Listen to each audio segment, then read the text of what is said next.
Le premier point, c'est de pas du tout croire qu'on peut prendre une batterie lithium et de la mettre en lieu et place de sa batterie actuelle. Ça, c'est malheureusement souvent présenté comme ça. Effectivement, ça se ressemble, on a deux bornes, on a notre plus, notre moins, etc. Mais il ne faut vraiment pas considérer qu'on peut démonter ses batteries et mettre sa batterie en lieu et place. La technologie de la batterie fait qu'elle ne recharge pas et qu'elle ne fonctionne pas du tout de la même manière. Alors effectivement, vous avez la totalité de la capacité de la batterie. À l'inverse d'une batterie liquide, AGM, gel, etc., vous allez avoir 50% de capacité disponible. Là, aujourd'hui, on sait très bien qu'on est proche des 100%. Maintenant, ce qu'il va falloir, sur la consommation de la batterie, sur l'usage de la batterie dans la consommation du bord, il ne va pas y avoir d'action particulière à mener. Les actions, elles sont vraiment sur la production d'énergie, donc sur le moteur, l'alternateur, le chargeur de quai, le solaire, l'éolien éventuellement. Il faut toujours que les régulateurs, on va parler du solaire d'abord, il faut que le régulateur soit impérativement, puisse impérativement être paramétré sur du lithium. Ces modèles-ci ou les modèles suivant la taille des panneaux. En fonction de la puissance du panneau. En fonction de la puissance du panneau. Exactement. Il faut absolument qu'ils puissent se paramétrer sur du lithium. On ne peut pas du tout leur mettre les paramétrer sur une batterie liquide classique. Sur un alternateur, c'est là que le point est le plus important. Une batterie classique, une batterie AGM classique, hop, qui est là, qui est beaucoup plus lourde, elle est résistive. D'accord? Donc c'est-à-dire que plus l'alternateur va fournir d'énergie, plus la batterie va résister à la captation de la charge de l'alternateur. D'accord? Donc, quand votre batterie est chargée, l'alternateur, le régulateur de l'alternateur va recevoir cette information-là et va s'arrêter et ne va plus débiter. Ça, c'est ce qu'on connaît déjà actuellement. Sur le lithium, la batterie lithium, elle va toujours accepter la totalité de la charge de l'alternateur. La batterie lithium, c'est une recharge 1 pour 1. C'est-à-dire une batterie de 60 ampères, on peut lui envoyer 60 ampères encore. Et c'est là qu'est le danger. Et c'est là qu'est le danger. C'est que la batterie, elle ne va jamais renvoyer le signal, entre guillemets, à l'alternateur qu'elle est chargée. Donc elle va toujours prendre toute la charge que l'alternateur va débiter. Alors elle, en soi, on ne va pas prendre beaucoup de risques pour elle, pour la batterie.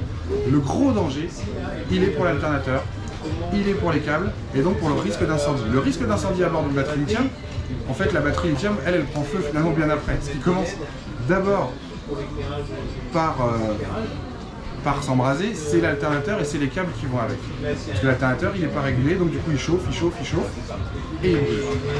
Le gros point à penser, c'est vraiment celui-là. C'est qu'il est nécessaire, impératif, de mettre un boîtier entre les deux. Chez Victron, ça s'appelle un buck boost. Pour réguler bien la charge de l'alternateur sur la batterie lithium, ça s'appelle un buck boost. Buck boost, d'accord. Lui, on va le programmer, on va le paramétrer, mais lui surtout, il va capter l'énergie de l'alternateur via un montage avec la batterie, où je vous donnerai le schéma qui est dans le catalogue Victron. Il va capter l'énergie de l'alternateur et il va réguler et il va arrêter la charge de la batterie lithium au moment où il faudra l'arrêter. La charge de l'alternateur, toujours. De l'alternateur. Et alors, cet outil va se mettre en lieu et place de l'actuel que l'on pourra avoir. Répartiteur de charge. Répartiteur de charge. Et ça, c'est important voilà. C'est-à-dire que ça vient vraiment remplacer le répartiteur de charge. Alors, ça vient remplacer le répartiteur de charge uniquement quand on a deux parcs, batterie moteur, batterie service. Bien sûr. Si on a en plus un parc propulseur, gain d'eau éventuellement à l'avant, il va y avoir encore des petites choses à modifier sur il faudra garder le répartiteur d'origine. Et il faudra dédoubler le câblage entre les batteries liquides et les batteries lithium en passant par le buck boost. Il y a des schémas très bien faits qu'on trouve dans le catalogue Victron et sur lesquels on peut travailler. Quand on a un montage classique, standard, en fonction de la taille du bateau, batterie moteur, parc service, on enlève le répartiteur de charge et c'est le buck boost qui va faire le boulot. Ça, c'est la première partie très importante. Ça, c'est la première partie hyper importante. Après le buck boost, on ne peut pas commander un appareil, le poser et se dire que ça va fonctionner. Il y a un boulot de paramétrage. Il faut absolument qu'un installateur, je recommande vivement qu'un installateur, si vous avez envie d'installer vous-même vos batteries lithium, très honnêtement, c'est pas ce qu'il y a de plus compliqué, même si on est là pour ça. Mais le bug boost, il faut absolument qu'il soit paramétré avant la mise en service de tout ça. Ça peut être paramétré avant l'expédition, ça peut être paramétré quand on fait en faisant l'installation à bord. Là, il y a plusieurs possibilités. Mais il faut absolument que ce soit paramétré par un professionnel installateur qui connaisse toutes les données. Ça, c'est pour la partie alternateur. C'est vraiment le gros point à prendre en compte. Est-ce qu'on peut passer du solaire par le Black Boost? Non. On peut. Non, ça c'est le solaire, lui, il va revenir directement sur votre batterie. D'accord, ok. Ouais, et donc c'est le MPTT, lui, qui va être réglé pour une batterie lithium. Point barre. Le bug boost, lui, c'est juste pour l'alternateur. C'est juste uniquement pour l'alternateur. D'accord. C'est ça, c'est important. Okay. Après, il y a les autres équipements. Le solaire, on en a parlé avant. Donc lui, il est rebranché sur la batterie et c'est le régulateur qui va faire son boulot. Et le chargeur de quai. Le chargeur de quai, il faut qu'il soit programmable, il faut qu'il accepte de faire du lithium, et suivant le montage que vous avez à bord et le chargeur de quai que vous allez avoir, il faut que vous puissiez programmer les sorties.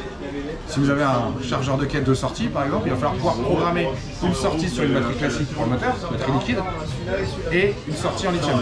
Si vous ne pouvez pas le faire, il va falloir un chargeur pour le lithium, un chargeur pour le service. Après, il faut un petit peu de câble. Faut pas forcément des gros chargeurs. Hein. Après, ça dépend du bateau, ça dépend de l'installation qu'on a. Là, on est sur un 15 ampères, ça existe en. Par exemple, moi j'ai un 25 ampères ici, oui. En chargeur d'origine, Crystec. Donc il faudrait que je remplace mon Crystec. Pas 25. Forcément. Non, pas forcément. Il faudrait que je le mette en plus dans le circuit. Pardon. Pas forcément. Il faut voir quel modèle de Crystec vous avez. Et en fonction du modèle de Crystec que vous n'avez pas forcément besoin de le remplacer. Ouais, voilà, il ne semble pas avoir vu un sélecteur lithium sur mon Crystec. Voilà, vous avez forcément un sélecteur sur tous les chargeurs de. Oui, mais lithium, je veux dire. Ça dépend. Après, j'ai gel, j'ai plomb. Mais des fois, vous n'avez pas marqué lithium, vous avez marqué LI PO4, Life PO4. Ouais. Voilà. Des fois, c'est pas lithium. Enfin, je vérifie. Voilà. C'est une technologie qui a 10 ans, 11 ans même. Peut-être tout juste, on pourra vérifier. Ouais.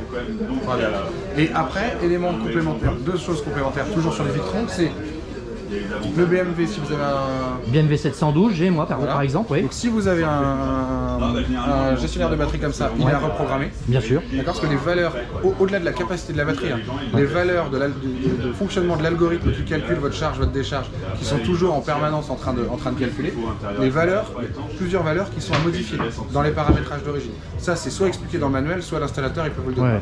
J'ai vu dans ma manuel, alors moi j'ai un BMW 712 avec la connexion Bluetooth. Oui. Et j'ai vu que je pouvais faire donc mes changements de mes reprogrammations directement via mon iPhone. Alors c'est comme ça que ça marche, mais si vous n'avez pas le Bluetooth, si vous avez un BMW sans Bluetooth, un chargeur, un MPPT qui n'est pas Bluetooth, il suffit d'utiliser l'interface Bluetooth, le petit boîtier qui vient se rebrancher sur la prise VO direct, la petite prise blanche là qui est derrière, et on vient faire et les mises à jour et les mises à jour des appareils qui sont régulières et importantes à faire, et le paramétrage des valeurs. Des valeurs du BMW 712. Donc pour résumer... Il y en a un autre encore, mais je vais... Ah d'accord, bon, on va déjà faire un premier résumé.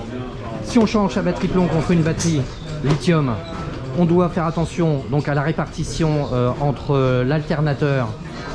En gros, l'alternateur, donc on doit mettre un boîtier qui va sauver l'alternateur pour éviter l'incendie. C'est vraiment la donnée hyper importante. La batterie moteur, la batterie moteur n'est pas faite pour démarrer un moteur. Ouais. La batterie lithium oui, n'est pas faite tout pour à fait. démarrer un moteur. D'accord. Donc plus de couplage de sécurité entre les batteries. Hein. Ouais. Les couplages, les chintes, etc. terminés. Plus de couplage de sécurité entre les batteries. Et on ne l'utilise pas pour démarrer un moteur. C'est vraiment pas fait pour. Ouais, ok. D'accord. À la limite. Donc là, tous les moyens qui vont de production, il va falloir les adapter au lithium. Alternateur, solaire, éolien, chargeur de quai. Ensuite, à l'intérieur de ces batteries-là, ce modèle-là, le BMS est intégré. Donc c'est le petit boîtier qui gère la batterie. Par contre, ces batteries-là, vous pouvez aller, comme toutes nos batteries de téléphone, on peut aller jusqu'à 100% de décharge. Même si c'est pas l'idéal, on peut aller jusqu'à 100% de décharge.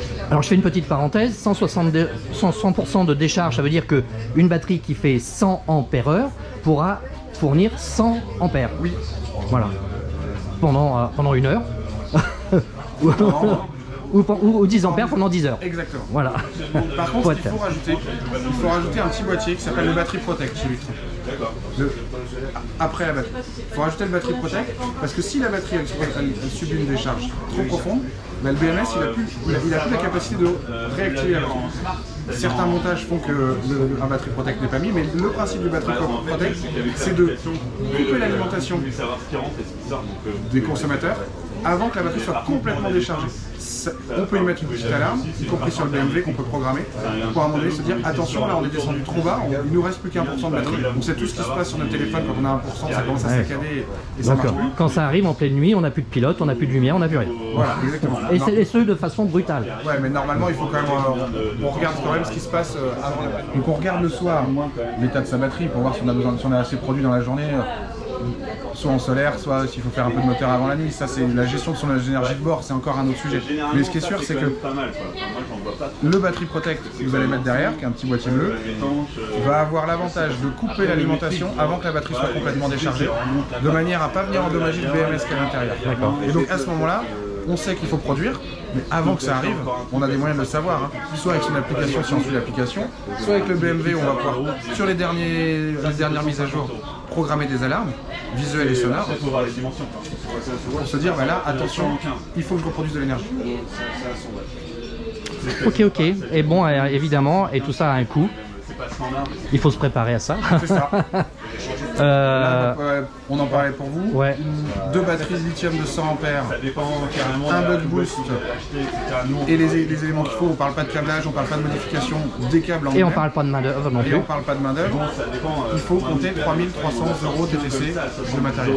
Pour augmenter, pour doubler sa capacité, par exemple, pour moi, je vais doubler ma capacité. Je suis à 100 ampères, 100 ampères heure, et je vais passer à 200 ampères heure pratiquement. Voilà.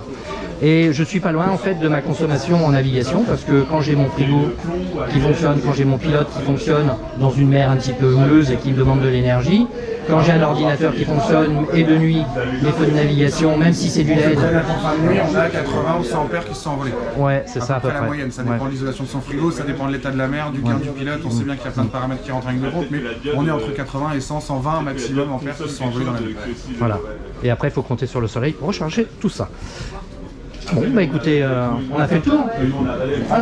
Sur cette question, il y en a plein d'autres qu'on peut aborder. Je vous remercie. Alors vous êtes... Moi je suis 1000 Solutions, basée à Baden dans le Morbihan. C'est une entreprise qui existe depuis 3 ans, spécialisée dans la préparation de bateaux de voyage, donc de l'accompagnement et de la maîtrise d'œuvre sur la préparation de bateaux de voyage, l'électricité, l'électronique marine. Et on est poseur, installateur. Donc voilà, une bonne adresse pour poser donc éventuellement un parc de batteries lithium si vous êtes intéressé. Merci.